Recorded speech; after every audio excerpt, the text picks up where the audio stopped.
In 1980, a small shoe company from Oregon was weeks away from collapse. They owed millions to banks who had stopped believing in them. Their biggest rival, Adidas, dominated every corner of the market. Even their own staff weren't sure they'd make payroll. This company had no celebrity endorsers, no Super Bowl ads, no global brand recognition. They had a rubber sole, a dream, and one last bet.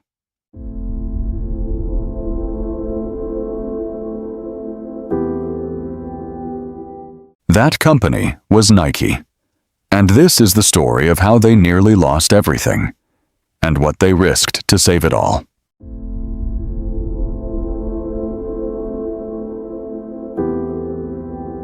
To understand how Nike almost died, you have to understand how it was born. The year is 1962.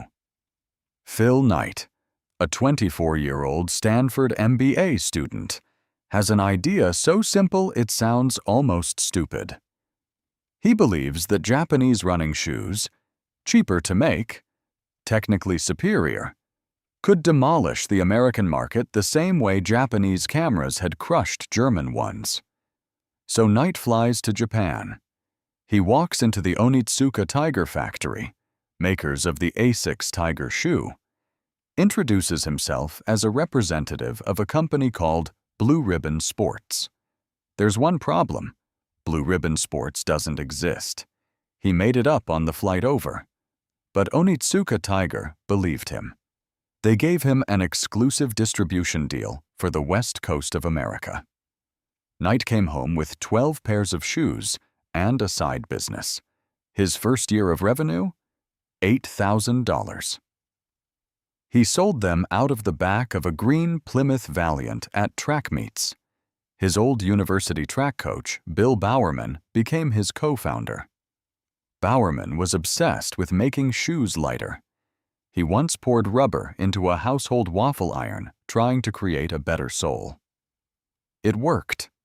The waffle outsole became one of the most copied designs in sneaker history. By 1971, they had outgrown the Onitsuka deal and struck out on their own. They needed a name. A student named Carolyn Davidson was paid $35 to design a logo. They called the company Nike, after the Greek goddess of victory. The swoosh cost $35. Through the 1970s, Nike grew fast, explosively fast. They caught the running boom of the decade, a cultural moment when jogging went from fringe activity to national obsession. Revenue went from $28 million in 1973 to $270 million by 1979. But growth at that speed is dangerous. Nike was burning through cash. To manufacture shoes, you pay the factory before the shoes arrive. To sell shoes, you ship them to retailers and wait 90 days to be paid. The faster you grow, the bigger that gap becomes. Nike was caught in what's known as a cash flow crisis. Profitable on paper, broke in reality. Their primary lender, the Bank of California, had financed Nike's growth for years. But by 1979, the bank was getting nervous. Nike's debt had grown enormous. The bank started demanding repayment.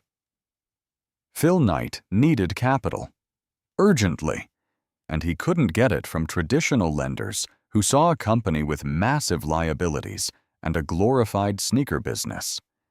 Then came the second punch.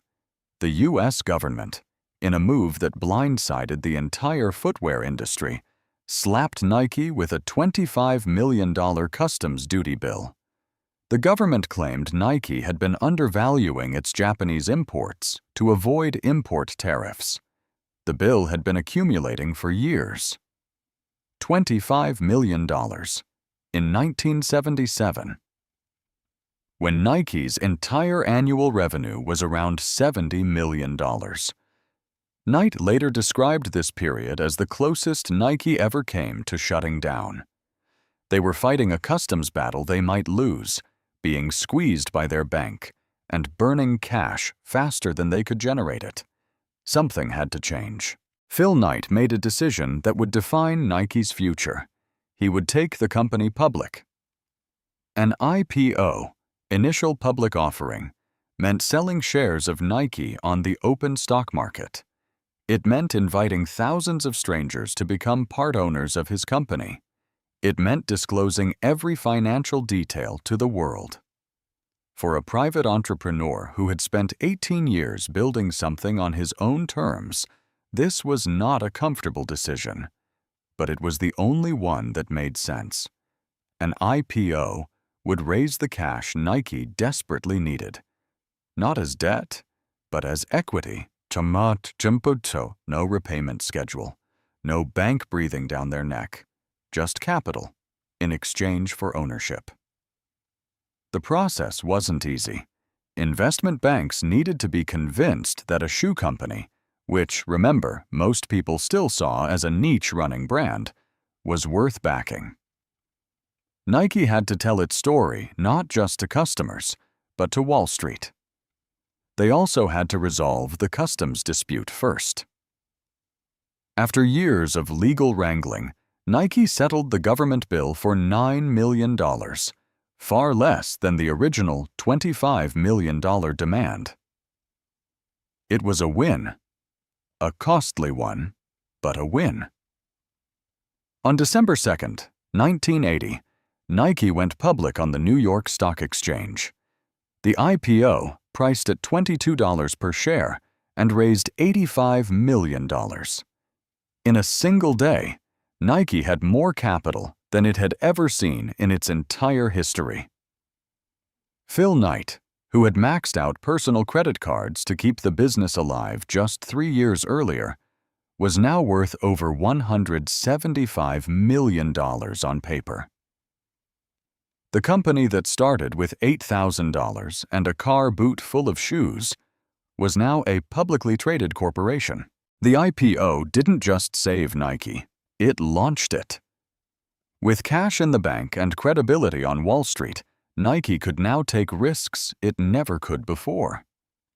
In 1984, they signed a 21-year-old basketball player named Michael Jordan to a shoe deal.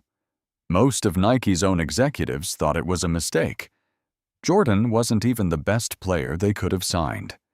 They wanted to sign Magic Johnson or Larry Bird.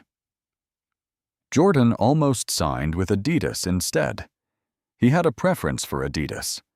But Adidas didn't show up with a competitive offer. Nike did. The Air Jordan 1 launched in 1985. The NBA banned it, claiming the shoe violated their color rules, and fined Jordan $5,000 every time he wore it. Nike paid the fines and used the controversy in their advertising.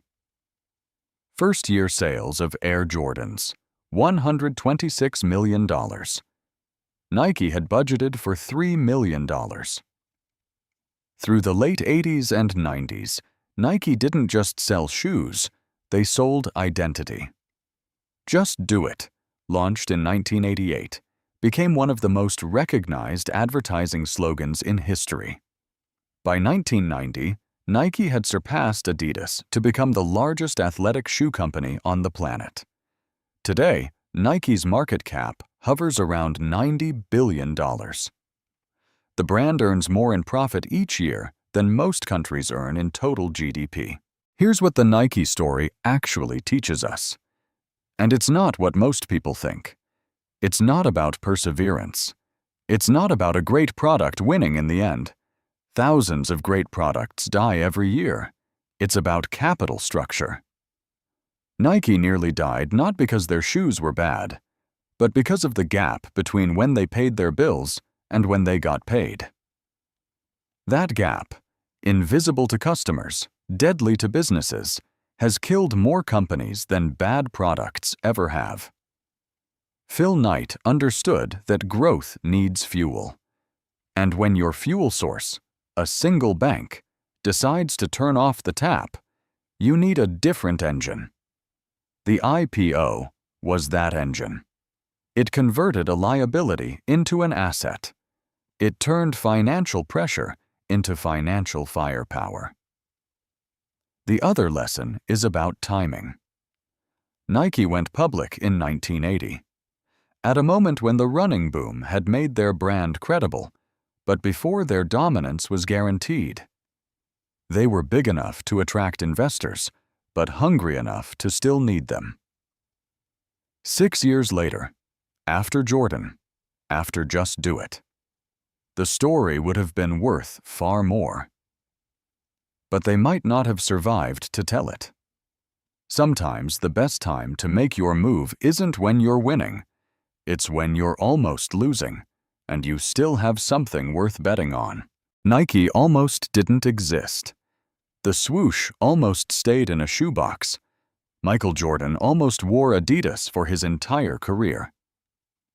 The difference between the world we know and the world where Nike vanished quietly in 1980 was one decision: go public or go home. Nike went public. If you want to know the real story behind the world's biggest businesses, the crises, the near misses, and the decisions that changed everything, subscribe to Behind the Billions. Next episode: the Coca-Cola formula war that cost $30 million and nearly destroyed the most recognized brand on Earth.